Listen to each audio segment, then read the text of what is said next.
We'll go to George Bashura next. Go ahead, George. Hey, Kirk, thanks for spending time with us this afternoon. Sure. Quick question, two questions. One, where do you think Ian Book should be in the discussion for the Heisman? And two, what do you think the best part of the matchup of Saturday is in Notre Dame versus Clemson is going to be? Which sides of the ball? Well, I think he's clearly in the discussion as a top 3 to 5 candidate just because what he's done, not just the career, but this year. I just talked about Notre Dame and how far they've come and how this team is playing with an edge, but nobody represents that more than I think Ian Book.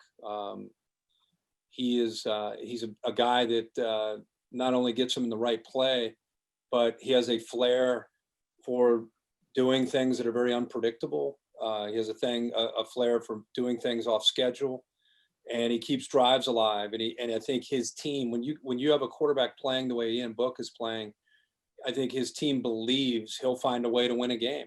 And I think that was no more recognizable than that last drive in regulation against Clemson, backed up inside their own 10, and the way he led them down to the game tying score to get it into overtime. So when you make plays like that, you definitely deserve recognition as being one of the premier players in the country. So I think he's right there in the discussion, and he should be.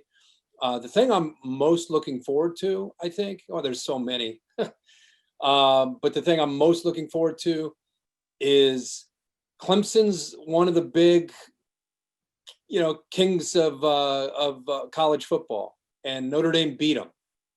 And now Clemson is, saying, well, we're healthy and we're ready to go, and we'll see this time around. And Notre Dame saying, hey, that wasn't a fluke. Let's play it again.